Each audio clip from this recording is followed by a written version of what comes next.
kepada yang terhormat Gubernur Kepulauan Riau. Gubernur Kepulauan Riau Ansar Ahmad menghadiri penetapan Desa Kelurahan Binaan Sadar Hukum dan Penyuluhan Hukum bagi ASN dan Kepala Desa seprovinsi Kepri tahun 2023 bertempat di Aula Wan Sri Beni Dompak, Kota Tanjung Pinang pada Selasa pagi. Di kesempatan ini, Gubernur Ansar juga menerima sertifikat penghargaan atas kolaborasi dan pembinaan Desa Kelurahan Sadar Hukum yang diserahkan oleh Kepala Pusat Penyuluhan dan Bantuan Hukum Badan Pembinaan Hukum Nasional Kemenkumham RI Sofyan. Desa Sadar Hukum, Kelurahan Sadar Hukum merupakan desa atau kelurahan yang telah dibina atau karena swakarsa dan swadaya, memenuhi kriteria sebagai Desa Sadar Hukum dan Kelurahan Sadar Hukum. Gubernur Ansar dalam sambutannya mengapresiasi komitmen kantor wilayah Kemenkumham Kepulauan Riau yang telah bersinergi dengan pemerintah Provinsi Kepri dalam melaksanakan program kerja, salah satunya yaitu pembinaan kesadaran hukum masyarakat. Terhadap desa kelurahan binaan tersebut, Gubernur Ansar berharap dapat menjadi percontohan bagi desa dan kelurahan lainnya, sehingga terwujudnya masyarakat Provinsi Kepulauan Riau yang berbudaya hukum.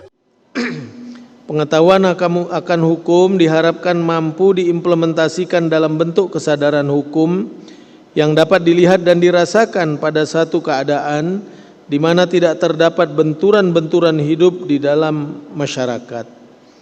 Masyarakat dalam keadaan seimbang, selaras dan serasi.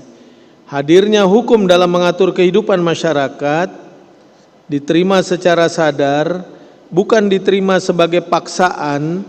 Walaupun ada pengekangan dari luar diri manusia dan masyarakat sendiri dalam bentuk perundangan, peraturan dan ketentuan. Tanpa kesadaran hukum, tujuan hukum untuk melindungi masyarakat serta menjamin hak dan kewajiban warganya menuju masyarakat yang adil, makmur dan sejahtera berdasarkan Pancasila dan Undang-Undang Dasar 1945 seperti yang kita cita-citakan, mustahil akan dapat kita wujudkan. Kepala Biro atau Dinas terkait Gubernur Ansar menginstruksikan untuk terus bersinergi dengan Kanwil Kemenkumham Kepri agar kegiatan peningkatan kesadaran hukum melalui pembinaan desa kelurahan sadar hukum serta kegiatan lainnya dapat berjalan dengan baik sehingga rasa keadilan dan kemanfaatan hukum dapat dirasakan oleh masyarakat.